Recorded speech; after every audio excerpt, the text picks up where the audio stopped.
Imagine this. You're on an old East German fishing boat, parked on a river in Hamburg that has been converted into a DIY music venue and cultural space. This is MS Stubnitz. They built a whole venue here, and we play on this crazy stage. You're about to play to a sold-out audience of about 300 people, some of whom have traveled great distances to be here. You and your bandmates walk down the long hallway to the ice hold where the stage is. Just as you're getting ready to perform, you realize that the keyboard that you have rented suddenly isn't working anymore. It was working at soundcheck just a few minutes ago. This is potentially catastrophic. You cannot play without that keyboard working.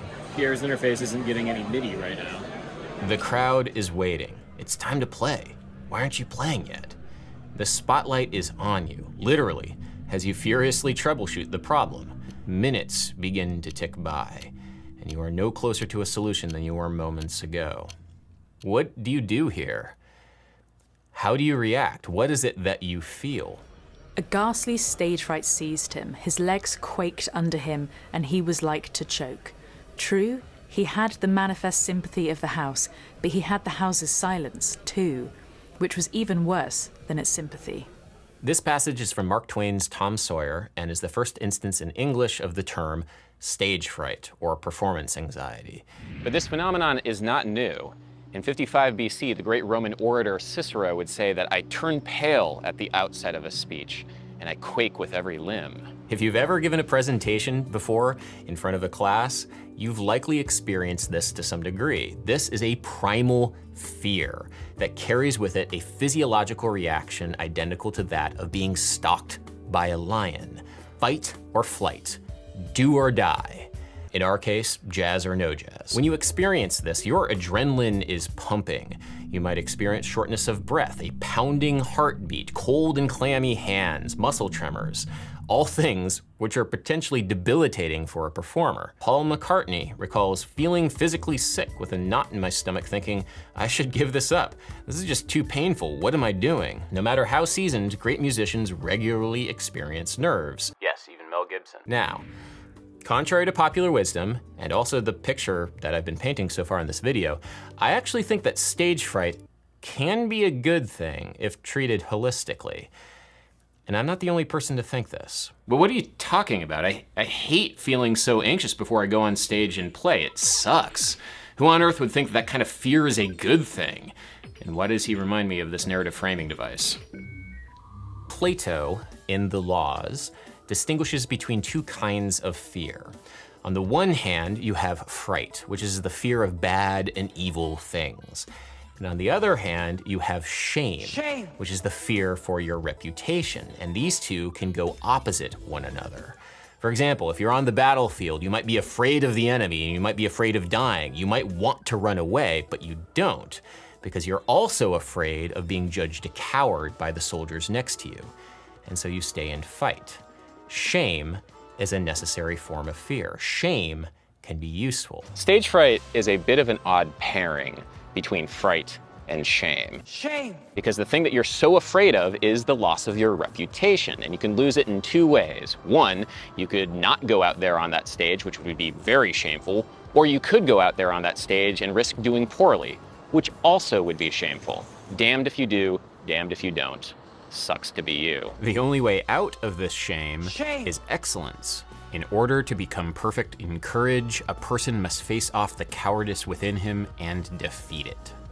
All right, face your fears. I've heard that one before, but that seems a bit simplistic here. What specifically should I be doing to conquer this fear? Well, you could always get drunk. That's what Plato suggests anyway. He says that we should be systematically getting people drunk to test their virtue, to make a more just society. Which, okay, sure. Tastes like virtue. Woo! Historically, a loss of reputation is very physically dangerous for us. To be kicked out of the tribe for early humans was to risk the same kind of danger as being stalked by the lion. So it shouldn't come as any surprise that people regularly cite public speaking as their greatest fear because of that link to our prehistory. You know, when you have the whole audience there waiting and you're troubleshooting, if you get stressed, you actually are not able to troubleshoot as well. A more modern chemical solution to fear can be found in beta blockers. I'm seeing a little stress. Could I suggest a light beta blocker? These anxiety drugs are nearly ubiquitous in the professional classical music world because of their ability to stem the worst physical side effects of stage fright. A little Indero just to take the edge off. Katy Perry uses them. For some, they are a godsend and the only way that they can play music at all. However, since beta blockers literally block adrenaline and lower heart rates, any potential musical benefits to adrenaline are blocked as well. Feelings of being non-expressive, loss of vibrato, lethargy. Beta blockers often come with technical perfection, but boring performances.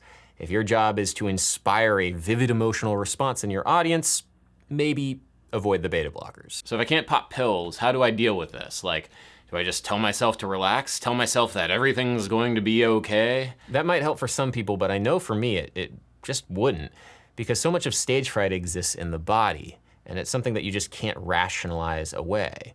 You can't think your way out of a broken bone. You gotta consciously choose what to do with your body. Deep and slow diaphragmatic breaths will help engage the parasympathetic nervous system, which undoes the fight or flight response. It's not as fun as getting drunk, but does the job. A sense of lack of control often accompanies stage fright, and rituals are ways that humans have helped instill a sense of control in themselves since time immemorial. For example, before every show, to hype ourselves up, we shout the mantra from Cool Runnings. Get on up! It's bobsled time! We'll also make sure to shake each other's hands in a gentlemanly fashion immediately before performing. It's a joke, right? You guys are just trolling. Well, yeah, of course, but because it's something that we do regularly as a routine, it helps keep us focused in the moment, and so we keep doing it. Are we ready, guys? Are you ready to feel the rhythm? It started out as a joke, but now has become deadly serious. Very important pre-show ritual we must do.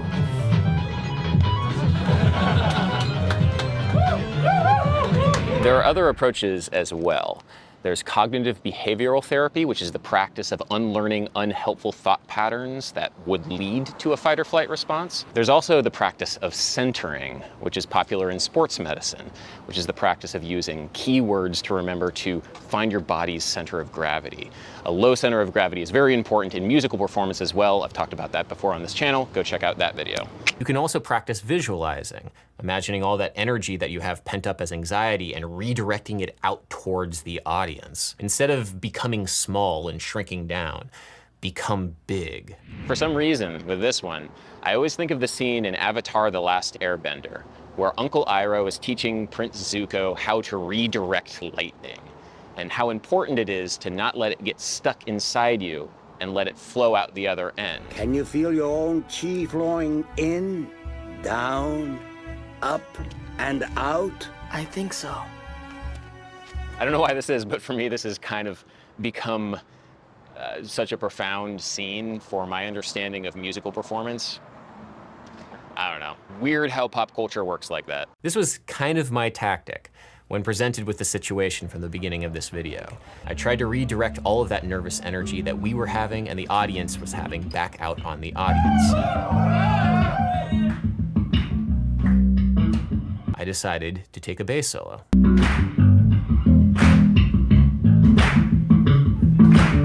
We eventually figured out what the problem was. The rented keyboard needed new drivers. I was online on the internet downloading drivers for the Yamaha keyboard. God, I love technology. Speaker. We eventually gathered our bearings and ended up playing an amazing show on that German riverboat. A show that we simply would not have been able to play unless we were scared absolutely shitless.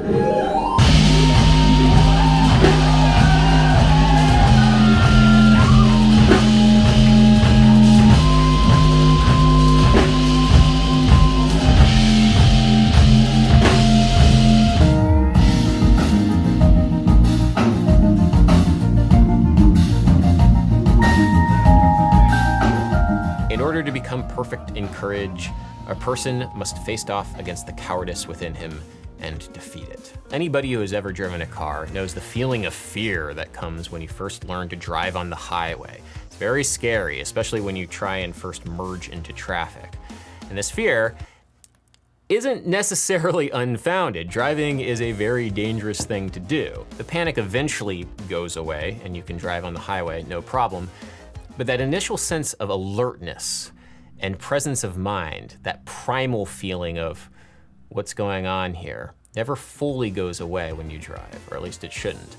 And it's the same thing with music and musical performance. Fear can be a good thing because it keeps you present and it keeps you hungry. So contrary to what our good friend Mr. Franklin Delano Roosevelt would have you believe, That the only thing we have to fear is fear itself. we can use our fear and redirect our energy back out onto the audience to give our performances a more vivid emotional color.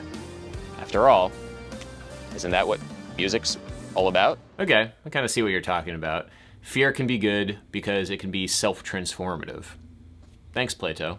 And thanks to the sponsor of today's video, Skillshare, the online learning community with thousands of classes to choose from for creative and curious people. If you have a skill, if you have a trade you'd like to learn, Skillshare is the perfect place to start. From photography to graphic design to illustration, and yes, music production, Skillshare has you covered. Skillshare is ad-free, so you can focus on your learning, and there are new premium classes which are launched every week. It's a way to invest in yourself for the year 2022 and join a community of like-minded creative individuals. If you're interested in joining Skillshare, the first 1,000 people to click the link in the description will get a 1-month free trial of Skillshare Premium membership.